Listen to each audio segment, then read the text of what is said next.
Друзья, приветствую вас на канале, посвященном погоде рынка недвижимости Украины. Сегодня мы с вами будем говорить о рынке жилой недвижимости целого Донецко-Приднепровского региона, куда входят два крупных областных города-центра. Это город Днепр и город Запорожье.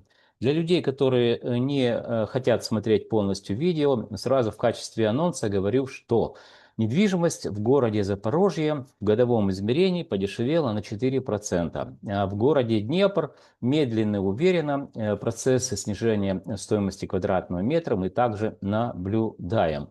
И еще очень тревожные, так сказать, замечания, мои наблюдения по поводу того, что катастрофически мало стало продаваться или выставляться для продажи недвижимости в городе Запорожье. Это очень и очень тревожный, друзья, сигнал. А во всем об этом мы поговорим в дальнейшем. Смотрите видео до конца. Я думаю, что вам будет интересно.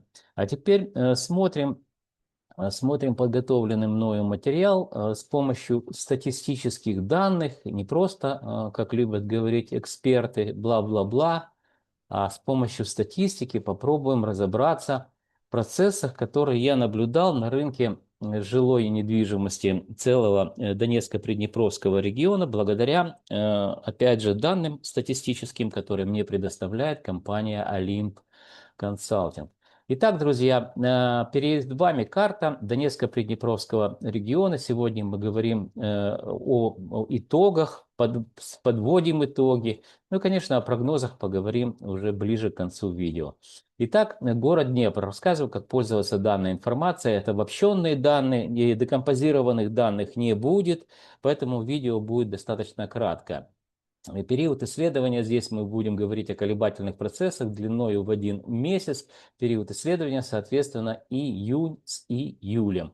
То есть лето, друзья, заканчивается. Записываю я уже 21 у нас августа, да, но говорим мы о летних месяцах. Итак, город Днепр, население 966 тысяч, почти город-миллионник был до войны. Сейчас, друзья, я думаю, что живет меньше, порядка 700 тысяч, но все равно собираю статистику с точки зрения визуального восприятия людей, которые живут в Днепре. Напишите, по-вашему, больше людей сейчас живет, чем до войны, или же меньше? Я все-таки предполагаю, что меньше, 1700, я так думаю. В общем, напишите количество предложений, которые были выставлены, квартиры для продажи первичный, вторичный рынок, это 41 700 объектов жилой недвижимости, которые я собираю с помощью программного обеспечения Olymp News, на которое у меня есть, естественно, и авторское право, и патент.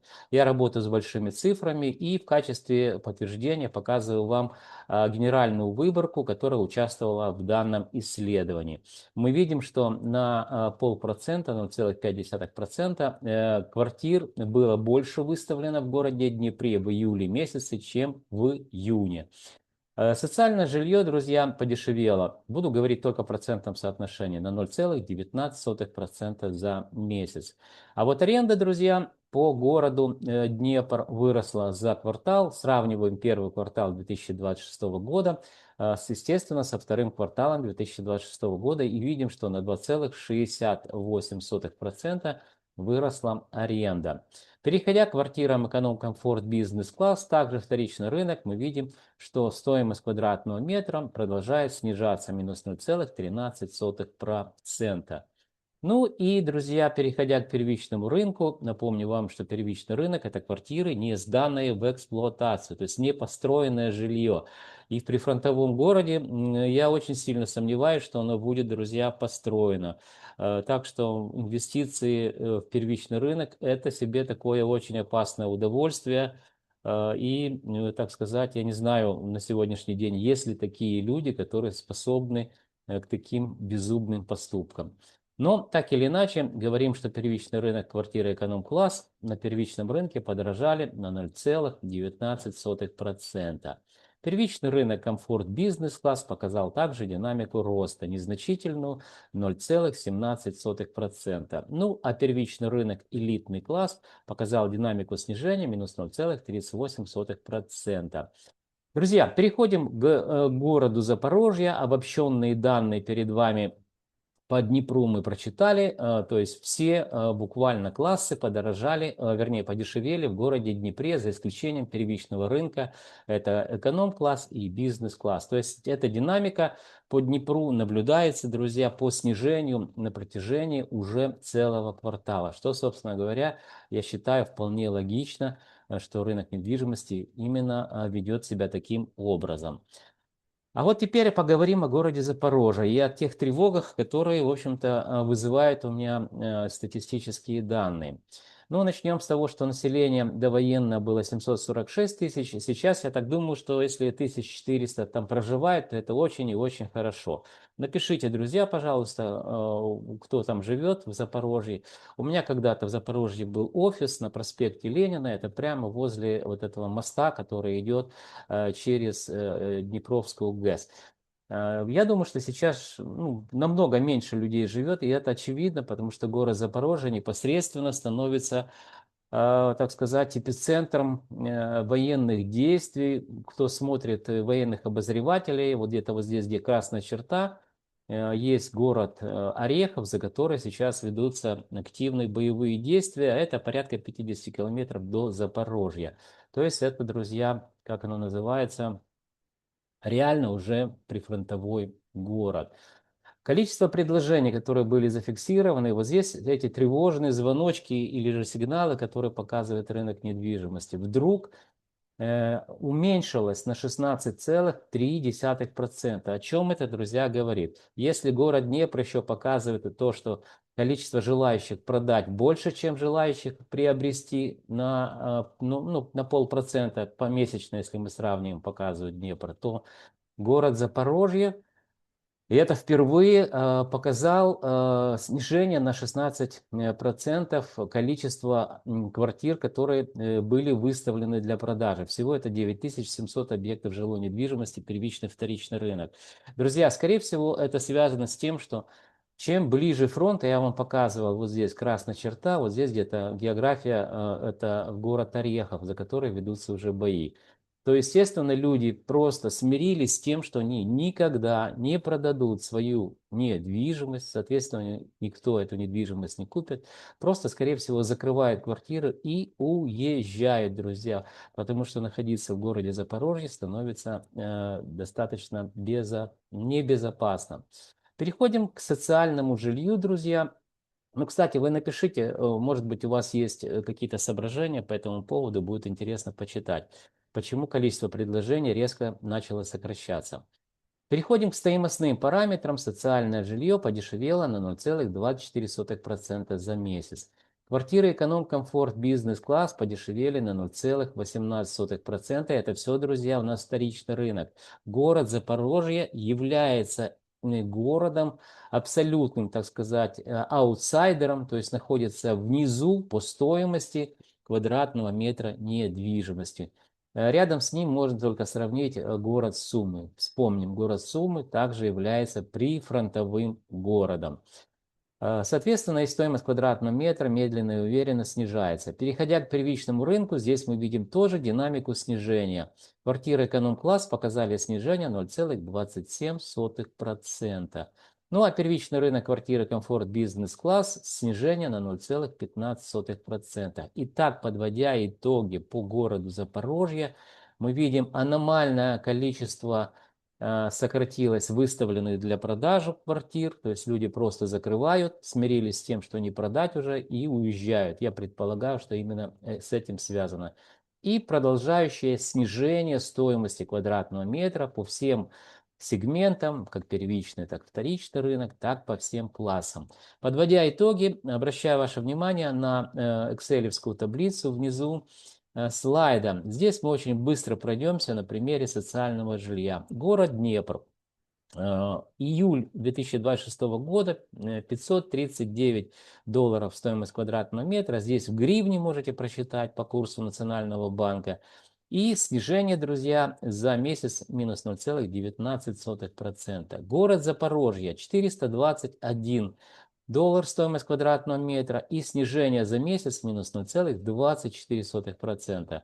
Подводя итоги, в целом по региону видим, что красная черта 480 – это среднее арифметическое число, как оно считается, вы знаете.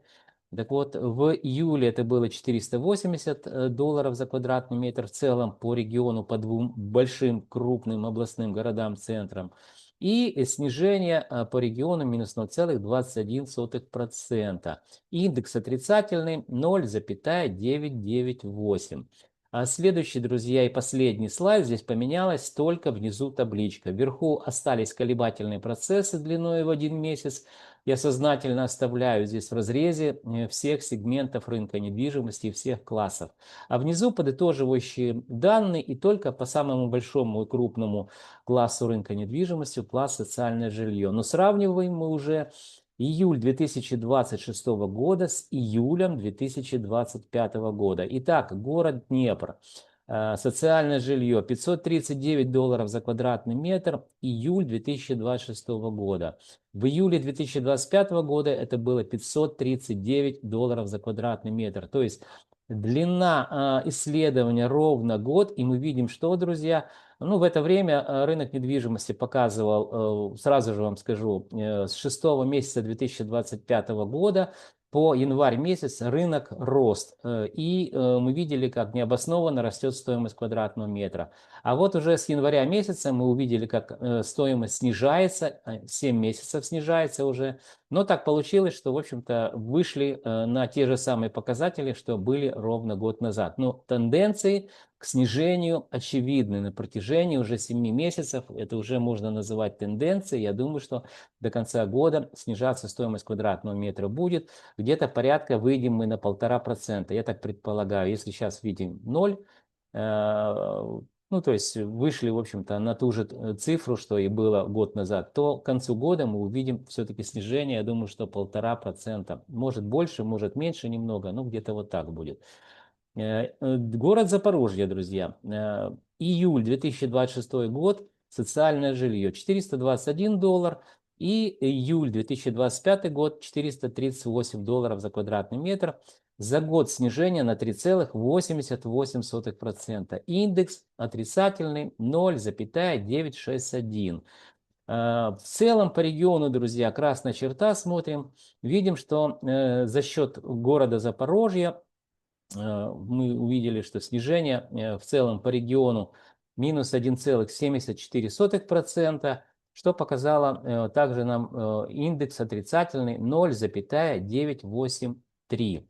Итак, друзья, давайте немного поговорим о прогнозах. Почему немного? Потому что, в общем-то, тут, ну, как мне кажется, совершенно очевидные вещи мы наблюдаем. Остановлю показ слайдов.